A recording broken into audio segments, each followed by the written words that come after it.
Thank you for coming on such a beautiful autumn day. Promise to get you out of here in about an hour so you can go back and enjoy it some more. I know there's still people coming in, so I'm going to take a couple minutes to make some announcements.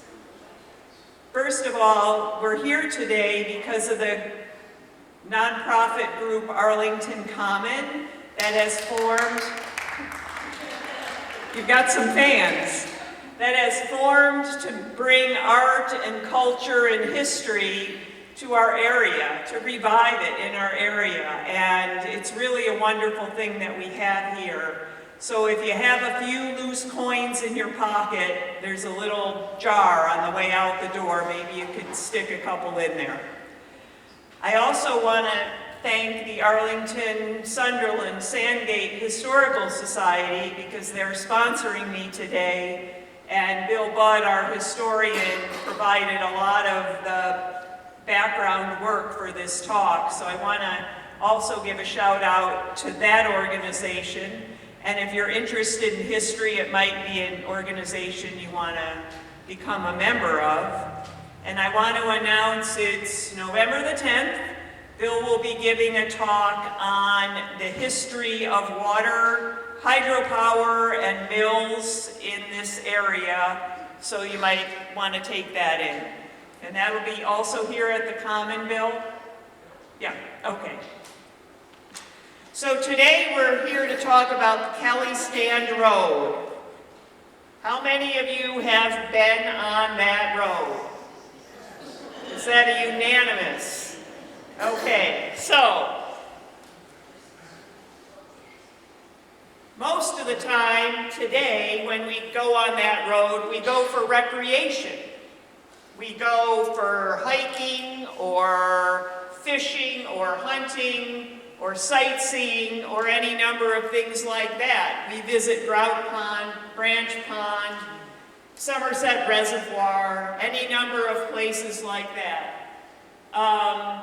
But 100 years ago, it was a very different place. And so that's where I'm going to transport you to today. One thing I want to point out is that most of the photographs in this talk are from the era, but if they are not, hang on. If they are not, I use this little symbol or this little tag that says stock, which means I just stole them off the internet, okay? So otherwise if they're photographs that I know where they came from, I give them a citation at the bottom. All right? So there's 4 parts to this talk today. First, I'm going to introduce you to the Kelley family. Then we're going to talk about road building and logging and milling. Then we're going to talk about the community that emerged at the top of the mountain at the turn of the century. And then lastly, I'm going to introduce you to a poetry, which seems like it doesn't fit, but you'll see how it does fit. Okay, so these are my pictures from the Kelley Stand Road, from the recreation that I have done there. And so I'm going to take you back to a little bit of history. First, in 1840, the Whigs had a convention on the Kelley Stand Road over on the Stratton side of the road, and Daniel Webster was here to give a speech to, it's estimated, as many as 10 or 15,000 people. And that spot today is marked with a commemorative tag, so you can visit that spot. So that's a little bit of history on the road, about the road. Another bit of history, how many of you know the story of Mrs. Blake, Lucy Blake?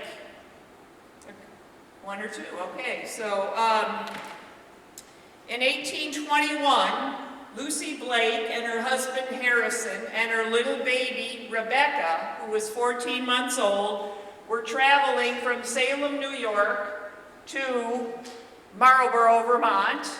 It was December, and they encountered a so they wanted to come up and over the Kelley Stand Road. As you'll learn in a few minutes, the road wasn't even completed then, but they wanted to go that way. They encountered a snowstorm. Their wagon got stuck in the snow. Harrison left his wife and infant, their toddler, to go get help. Lucy, the mother, laid down in the snow, put her baby in the snow, made like a little snow cave, and laid on top of her. By the time help came, Lucy was deceased, but the little baby survived because of her mother's efforts, and this is a picture of the little baby as a grown woman. So that's a kind of local history story of the road. Okay, the family. I do genealogy as a hobby. I have Kelleys in my family. So I was researching the Kelley line in my family. All the Kelleys I knew my entire life lived in Wisconsin. In fact, they lived in Hancock, Wisconsin. And this is the grave of my great-grandfather and grandmother Kelley. But when I did my research, it brought me back to the town of Hopkinton, Massachusetts, where I met Richard Kelley and all of his children. Now these children listed here, a couple of them have stars. The red star is my ancestor, David, so he gets the red star. The yellow stars are William and Samuel, and they factor heavily into our story about the Kelley Stand Road. The reason I made the connection from my ancestor David to the Kelley Stand Road is that David's sister Donna, her grave is in Wardsboro, Vermont. And I kept going, Kelley, Wardsboro, Kelley, Wardsboro. There has to be a connection. So I just kept digging and digging and digging. And sure enough, I found out that William and Samuel in this family here are the key Kelleys that founded this road. So this is where the Kelleys, I told you they started in Hopkinton. They were there about 26 years as a family unit. And then for some reason, I think for, religious strife, there was something about their church that upset them. They moved to Dummerston, Vermont. Now, why they picked Dummerston, I have no idea. But they moved there in about 1770, and around that time in Vermont, as many of you know, Vermont towns were subdividing properties and selling properties. So they got in early on Dummerston property, and they lived there a long time, about 22 years. Now, some of them stayed there. Many of them moved to western Vermont, but two of them, William and Samuel, moved to Wardsboro. Now, why they picked Wardsboro, I have no idea. It's not easy to get to Wardsboro from Dummerston. It's not like a logical migration, but that's where they went. And in 1792, the town records of Wardsboro show that William and Samuel each bought land there. So they bought land, they settled, and they both became prominent citizens there. This is a record that shows that William was a selectman in 1780. So they rose to positions of importance in the town of Wardsboro. Now, hold on to that thought about the family, and I'm going to talk briefly about road building in Vermont at the time. So, in 1791, we became a state. There was a lot of pressure on the General Assembly to build roads, or as they were called, turnpikes, which kind of makes me laugh when I think about turnpikes today. But there was pressure to build some kind of road from east to west that connected the Connecticut River to New York. And there were several proposals to do that. I'm going to talk to you about 3 of them. And this is the general timeline of how that went. In 1793, the General Assembly approved the Stratton Road, which would connect Sunderland and Stratton. In 1808, there was the Stratton Turnpike. This would connect Sunderland to Newfane. And then in 1815, and this is the one that made it, there was a petition before the Assembly to get a road from Sunderland to Wardsboro. And that's what we know today as the Kelley Stand Road. So it was started in 1815, it was completed in 1831, and you can see in red there those two historical events I told you about, Daniel Webster and Lucy Blake. There they are on that timeline as well. And the only other thing I put on this particular timeline was by 1858, the communities along the road needed to raise money to maintain it. So they started having efforts to do that. So roughly, this is hand-drawn on a topographical map, but roughly this is how those 3 proposals would have looked. One, the old Stratton Road went up through Colebrook, am I right, Jim? The orange one, the old Stratton Turnpike, started out the way the Kelley Stand Road starts now, but it went up on the ridge above the river. And of course, the one we know, the one we've all been on, is the one that goes along the river. So here's just a little more about each of these. I probably said all of this already. So this photograph here is, you can't hardly see it, but in the center there are some very tall rocks. That's the landmark known as Point of Rocks. Some of you know that landmark on the road? Yes? No? So Point of Rocks is where the second proposal, the old Stratton Turnpike, was going to turn up and go along the ridge. The first 2 roads, this I guess is important to say, the first 2 proposals would have gone through the old village of Stratton, which was up on the ridge. And the new one, the one we're going to talk about today, bypassed the village of Stratton and went instead into Wardsboro. And so Stratton had to move their town hall to accommodate the road. Now, the Wardsboro situation started with a petition to the General Assembly. And you can see whose names are on this petition. There's Samuel Kelley, and there's William Kelley, and there's also Russell Kelley, who's another relative. So the Kelleys, as I told you, they were prominent people in the town of Wardsboro. They pushed hard with the Assembly to get this road built through Wardsboro and not Newfane. And they are the ones that won out.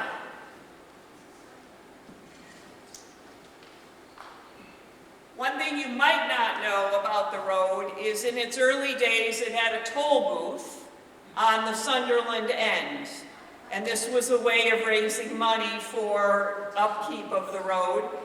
And this is a little something that I found in my father-in-law's files, that he had a list of all the things that were charged in the toll booth. But some of them I wrote here. If you were taking your pleasure cart down into Sunderland from up top, and you had one beast, it was 25 cents. And that would be the equivalent of about 10 bucks today. So it wasn't cheap to go to town. If you were a lumber sleigh, it was only 8 cents. So it was cheaper to be doing business through the toll booth. And if you were going to church on Sunday, it was free.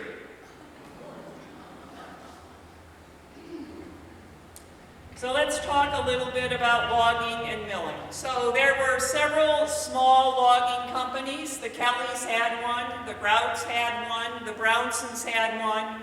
There's probably logging companies I'm not even aware of, but those are three I am aware of. And a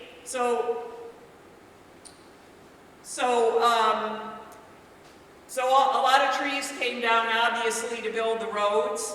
And then once the road was opened up, there was more opportunity to cut more trees. So these companies formed, and people were cutting trees and building mills to then mill the trees into lumber.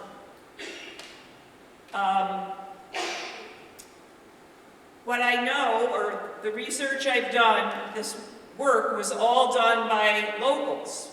There were no, to my knowledge anyway, no influx of immigrants to do this work in the early days. This was all done by the men who were living here locally.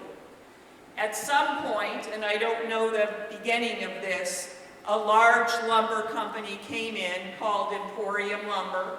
They bought 55,000 acres of land, and they became the dominant employer up there on the stand, on the Kelley Stand. So as you can imagine, 100 years ago, all this work was done by hand. It's two men with a large saw cutting down trees, cutting off branches, and then it was all horsepower that brought the logs to the mills. And then the mills were all along the river. They were all driven by hydropower, and I read that there were as many as 13 mills along the Roaring Branch. And they were putting out in the heyday, I guess you'd say, they were putting out 5,000 board feet a day. And they were also producing other wood products like, shingles for houses, staves for barrels, and other things I can't even think of. Okay, now let's talk about the iconic Kelley Stand Hotel. This hotel, as we have heard about it, started as a private dwelling. So it started sometime in the 1830s. After the road was built, remember it was finished in 31, William Kelley and his wife Hannah and their children were living in Wardsboro, and they decided to move up to Sunderland, to the top of the mountain there. So they built a home, and this is like my third grader drawing of what their home might have looked like, because there was no photograph at that time. But in the 1840 census, in this dwelling were living Hannah, William, and their children. That's what it was. It was a family home. They never owned this piece of land. The land was owned by the Lawrence family. So they were leasing at that time. Here's a photograph of William and Hannah in their later years. And they were basically, they became innkeepers. Over time, they made additions to their home so that they could take in boarders. And in the 1850 census, I don't know how much of this you can see, but you see William and Hannah Kelley as listed as innkeeper, and then their son John William, who was a logger, and Henry, their son, who was the stagecoach driver. And then below the red line are 4 people who were boarding there. So these were boarders. These were not, they opened up their house to the men who were working there who needed a place to live. And much the same is true in 1860. Only here we see that John William Kelley, the logger, is now the head of the household, but William and Hannah are still there as hotel keepers, and there are still 4 rooms available for boarding. So at this stage, from 1840 to 1860, it was most likely a boarding house for the loggers and the men that lived there. William and Hannah died in 1861, and then we start to see a generational change. Their son, John William, took over the inn. He had been married to Lucy Grout, who's from Stratton. The Grouts were also prominent in the logging business. Their family is the one that named, or Grout Pond is named for them. And when he took over the inn, it started becoming more, let's say, social. He's the one that started trout dinners and New Year's Eve parties, and so he's the one that at some point added on. So this is, okay, so these pictures are all from around 1900, but you get the idea. So this is what the inn looked like, and on a side view, he added on an extension off the back. So during his tenure, he added something like 15 bedrooms, so they could take in more people. They added a dining room, a space for a grocery store, even a bowling alley, chandeliers, and of course they added this beautiful and inviting front porch. So at some time after the original proprietors, Hannah and William, had died, the inn and the utility of that building as a boarding house shifted to more of a destination where people would come. So thanks to the Russell collection in Arlington, we have some memorabilia from that era where they had the trout dinners, and this is a New Year's Eve party up there, and I get a kick out of this because they say they'll take care of your horses while you're inside reveling, I guess. And then John Kelley was famous for having dances and festivities commemorating General Stark's victory at the Battle of Bennington in August each year. So there's some information about that. The thing is, John William Kelley didn't stay very long. He stayed as innkeeper only 6 years. He decided to retire at the age of 46 in 1866. And this is a notice in the newspaper, which you probably can't read, but basically he is thanking people for their patronage, because at this point they're coming as guests, they're coming to dine, they're coming to stay overnight in a wonderful hotel. And so he's thanking them, and he says he's going to retire to private life. And his going out gesture was to have his final Stark commemorative ball on August 16th. Is that it? 16th, 1866. Too many sixes in there. So then what do we know happened after the Kelleys disappeared from the scene? So they had it in the early years, first as a boarding house, well, family house, then a boarding house, then it developed into a hotel. Then a guy named Frederick Lawrence and a few other, he got some financial backing, and he had it for several years.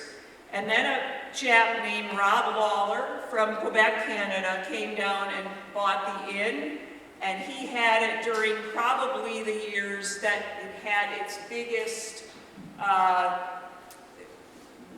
it was its most important years as a hotel. So let's go through what we know about that. So I know very little about the Lawrence era, but again, in some of the historical collections, we see that this is a sleigh ride and social hop that it's Franklin, I may have said that wrong, Franklin Lawrence was having. He put in some niceties in there, like chamber pots and pitchers and bowls, so people could have better grooming. And he evidently also updated the beds and the chairs in each of the rooms. And then when Rob Lawler came it became known as the Summit House. And this is what I think most people kind of know or remember about the Kelley Stand Hotel. Even though it got a new name, people still thought of it as the Kelley Stand Hotel. So this is his grand opening ball in 1883, and this is a photograph we have in 1890 of the hotel. Looks to me like it's been painted white, but it still has its front porch and the back. It still looks with that same profile. Rob Lawler was here at the Kelley Stand for 34 years. And it's under his tenure that a community was formed up there. This is a painting of Mr. Lawler. It hangs in the library in Arlington. He was considered larger than life, if you will, had a great personality, was a good storyteller, and he drew people in like a magnet. And he was born in Quebec in 1851, and he immigrated to the United States to work in both Danby and Sunderland. I think he worked like doing road work. And then he heard the inn was coming available, and so he got involved and he bought the inn. And as I've said a couple of times already, it was under his tenure that the place became a community. It was no longer a place where working men were boarding or people were coming for overnight and leaving. Under his tenure, it actually grew into a community where people lived. And this is a photograph of that. You can see there's children in this picture, and there's probably, if we look hard enough, a couple of women.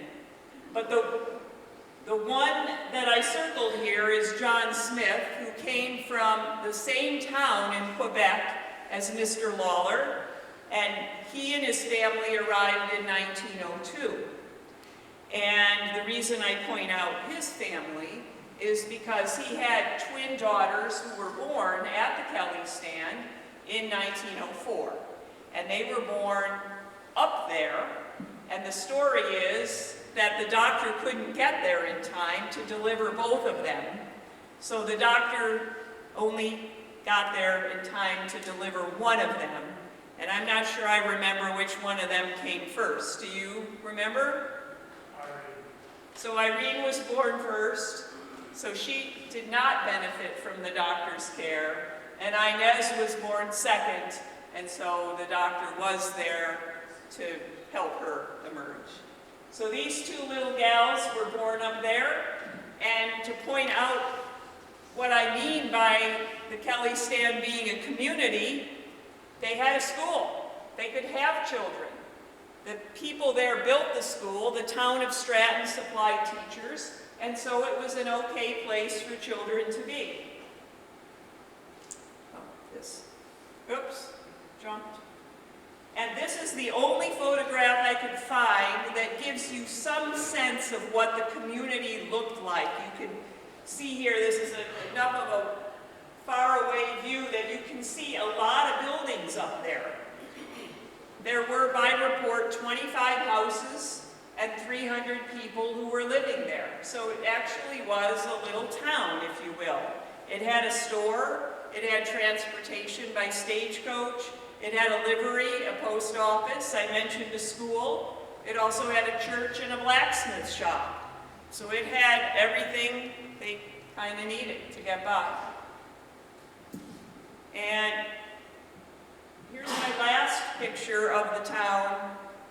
It looks here, there are women in this picture, it looks, and children, it looks here like people are kind of dressed maybe for some kind of festivity. And note here, there's an automobile in this picture, so I think it had to be sometime around 1915. I'm not sure, the photo wasn't dated. But my point is, this was a thriving community during that time period. However, the logging industry didn't last forever, and around 1910, Emporium Lumber pulled out. Now the smaller logging businesses, well, not the Kelleys, but the other ones sort of stayed in business and they kept doing their work, but the number of trees were getting scarcer and scarcer, and the mills started shutting down, so everything sort of came to a, standstill sometime in the decade of 1910 to 1920. But Rob Lawler stayed. His wife and his children moved to Arlington, and he stayed. And so instead of calling that building the Summit House, it was called Lawler's Lodge. And he even stayed through the winters, and he invited, or I don't know if he invited, but if people came up to go hunting or fishing, he let them stay there. So that's why it got the name Lawler's Lodge. And in 1930 or 31, I forget, he died. And in his obituary it said, and I like this line, that he was never lonely if he had trees and hills for company. Isn't that a nice thing for people to say about you? And this is a telling photograph. This is the year or so after he died, and you can see nobody was tending the building anymore. You can see the front porches are gone. You can see the window trim is gone. And it's said, and I don't have any proof of this, but it's said that Bob Lawler needed wood in his fireplace to keep himself warm during the winters. So he just started taking wood off his own building. So after that, the building just collapsed on itself. And some of you may know, I don't know, but there were probably, as there are in any situation like this, there were probably people who went in there and scavenged things, like the chandeliers or the chamber pots or whatever the heck they wanted. I don't happen to know that, but that probably happened. But today, like 80 years later, there is literally nothing left. This is where the hotel stood since 1830-something. Nothing left. So now I'm going to introduce you to some poetry, which I know doesn't seem to fit with logging and sawmilling and all of that, but bear with me, because another little girl who lived up on the Kelley Stand was named Winnie Grout. She became Winnie Montgomery, and she was born up there. She's related to the Grout, the large Grout family up there. She was a grandniece of Lucy Grout, who was married to John Kelley. And after she died, someone was cleaning out her barn, and they came across this tattered book. And they were going to throw it away, but they set it aside. You know what it's like to clean old barns around here. You just can't keep everything. So they were going to throw this thing away, and they decided instead, about 5 years ago, to bring it into the Russell collection. Well, I volunteer at the library, some of you might know that. I happened to be sitting at the front desk when this book came in, and at the top of the book, this ledger says Kelley's Hotel. So this is a book that was the ledger for the time that John William Kelley was the proprietor of that hotel. So the ledger starts in 1865. And in the front of the book, it lists all the people who came to visit and where they're from. In the middle of the book, it has a bunch of financial calculations. And at the back of the book, it has 41 poems that John William Kelley wrote when he was retired. Like, who knew that a logger could write poetry? So I thought it was important to preserve this book, so with Bill's help, we went to the bookbinder in Chester, and we got it a nice leather cover. And what's inside the book? Well, first of all, he has 5 poems that are in there that he just copied, that other people wrote. And then there's the 43 that he wrote. He writes poems to his wife on the occasion of their anniversary. He writes poems about childhood and things that are sort of like that, family life. He writes about several places in Vermont that are of interest to him, like Killington and Cavendish Falls, and places that he's been that struck his interest. He went on screes about science and religion and politics, and he made tributes to people that he knew. It's really quite a collection of poems. So Bill and I spent probably too many hours of our life transcribing those, so we now know what they all say. And I want to introduce you to 3 of them. Because the first one, this is one he copied, is about the death of Lucy Blake. And I'll just read you one stanza that says, "The frost was in her eye, her cheek was cold and hard and pale. He moved," that's a typo, "robe from off the child. The babe looked up and sweetly smiled." So that's the moment, and this poem was written by John Parker Warren. And that's the moment, of course, that they found the baby alive. Another poem he wrote many years to her on their anniversary. They were married on Christmas Day. So this one says, "That made 2 for 1 for all our life. I the husband, you the wife. And may we ever truly say, we hail with joy each Christmas day." But you can see these are all in his own hand. They're all preserved. And lastly, he takes us back to Wardsboro, where this whole story began. He says, "The home of our fathers we visit again, when fond recollection so vivid and plain goes back to the time its measure to fill, when our fathers were boys on Wardsboro Hill." That's it.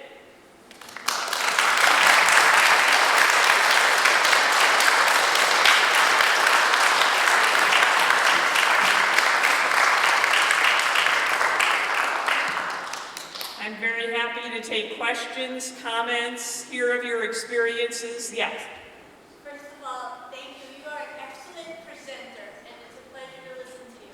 Well, thank you. I have a question, if y'all can hear me, and I'm sure there's... Do you want to use the microphone? No. Are there burials up in the vicinity of the hotel? Okay, she asked, are there burials? Some of you may know I gave this presentation at the Bennington Museum in April, and probably the first question was that same one, and I have been curious about that. I've gone to the Stratton Town Hall and asked the historian there. Nobody knows of any burials except, maybe, is Cubby here? There's one grave up there. Yeah, we have heard that there's a small gravestone up there. A graveyard. Can you recite that again? When you know where that settlement was, you show it was the brook there, which now is the 4th Bridge on Kelley Stand. The 4th Bridge, There's yeah. an old trail that goes in there and actually takes you over to Macon Hollow, but after you cross the brook again, just going up the hill, there's an old wire fence area there. I used to stop and visit it a lot of times, and it's an unmarked grave from that time. It was up there a couple of years ago, so Okay, so that's the second time I've heard that. So did you all hear what he said? So he knows of by the 4th Bridge, so that near where the big community was, by the 4th Bridge, there's a trail off into the woods, and you cross the brook, yeah, you cross the brook and it heads up a hill. and you go up a hill. Top of the hill to the left there. Yeah, you're gonna find it, I know. But there's some unmarked graves. And my husband, who's here, knows that during that time, there was a diphtheria epidemic. So it could be that those are people who died from diphtheria. I mean, it also seems likely that logging and milling are very dangerous kinds of activities, and maybe people died in the process of doing those sorts of things. So, okay, well, thank you for that. Yeah. We just went off to that way, and we flagged it with orange tape, so if anybody wants to watch, we don't get them out. It's hard to get to now, because somebody was telling me that the government took the bridge out. Yeah, yeah. Why? Where he goes. We were gonna ask, how they can paint here, for sure, we used it on the phone, we put the bridge in there. Now it's gone. So the bridge you have to cross to get to the burial site. And I ain't got walk through my. In the summer. Yeah. So was your first comment that perhaps it should be marked? It had marked out. It's marked with an orange tape. All right.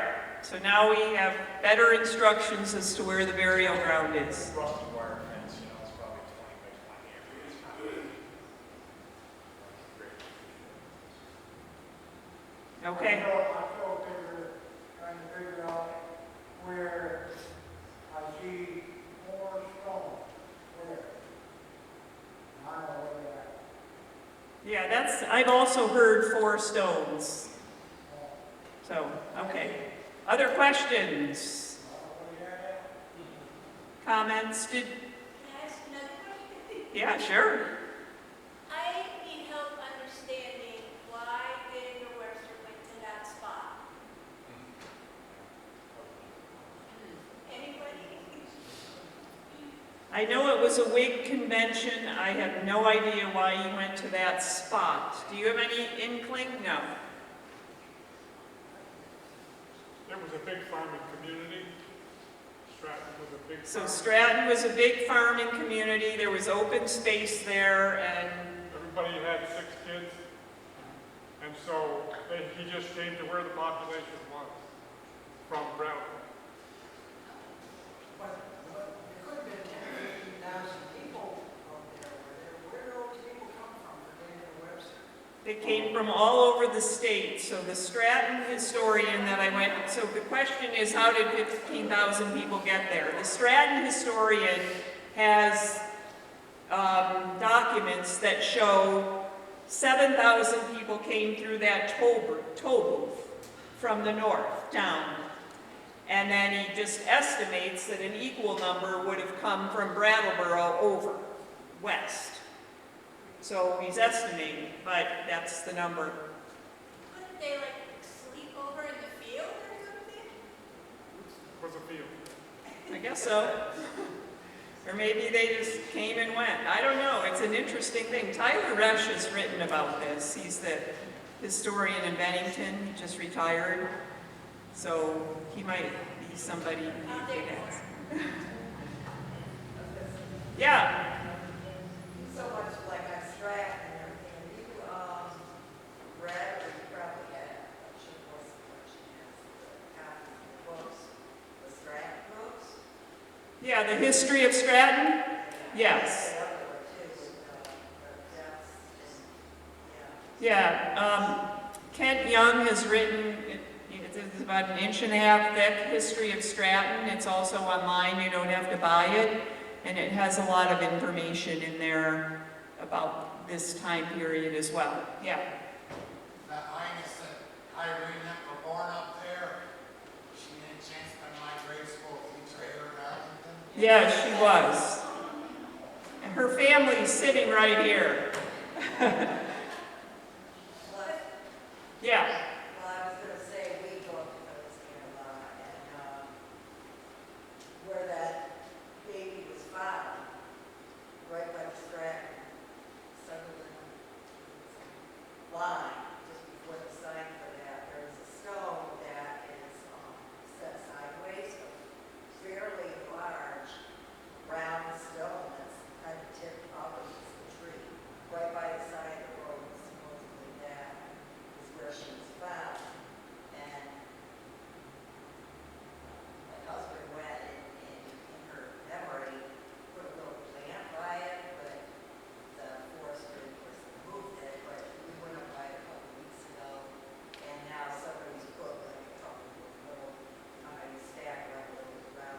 Oh, the little, yeah, nook shooks kind of things, yeah.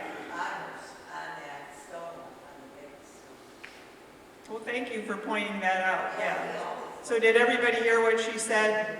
There's a big, where Lucy Blake died when, but her baby survived, there's a big white, round kind of stone that's tipped, I haven't seen it myself, it's tipped on its side, but it commemorates the spot where she died. Has there been any serious archaeology on the site? Any digs? I don't know of any. Wonder what we find. I don't know, if you know an archaeologist, maybe. I don't know. My guess is that most everything had been scavenged. But I don't know. What would you think, Jim?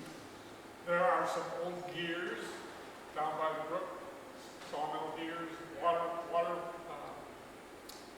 wheel gears. That's the only thing I know about. We have a cabin up there. Had a cabin up there. It's fallen down now, but Rob Lawler's plow was at our cabin for years and years and years, and somebody did take it after a while. But that was there up until 1960 at least. So there were some things.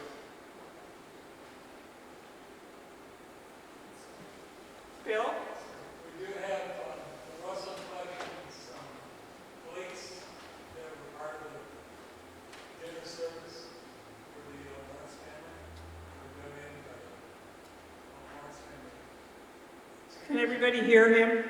So the Russell collection, Bill is the curator of that collection. It's Arlington, Sunderland, Sandgate, records and memorabilia. So it has plates, Plates for the dinnerware. dinnerware from the lodge. There is some, granted, Hayden still owns the land, I'm assuming, right? You still, Hayden family still owns the land under the hotel, and I got permission from one of your family members a few years ago. There is actually some signs of the hotel, you can find that the wall of the trout pond that was there, it still exists out in the back there. There's some piles of bricks and things. The foundation for the horse barn across the street is still very much there. So there's some evidence of it. Did everybody hear him? He said there's evidence of the rock wall that was part of the trout pond, and across the street from where the big hotel was, there's evidence, or there's part of the foundation of the horse barn. Like three sides of the wall facing the road. Yeah. Follow on that, can you still walk in there and look around, explore? I mean, I know it's probably chained off. Yeah, you can walk around up there. Yeah, it's not posted, and I don't think people would mind if you had a metal detector. The best place to look, in my opinion, would be the livery stable, which was opposite the hotel. And there's metal pieces you can see down in the grass there. Not many people go through there because that's on the right side of the road. Everybody thinks hotel, they think left side of the road going up. So the livery stable was a big building. Probably a lot of money exchanged hands. There's probably still coins in the ground. Tell everybody that. No, you don't tell everybody that. It's going to be a mad rush. Yeah, my sister-in-law went up with her, I call it a Geiger counter, but you know the metal detectors. She found more beer bottle lids than anything else, but. All right, well, if that's it, I'm going to thank you again for coming. I hope you learned something, and go back out and enjoy the beautiful day.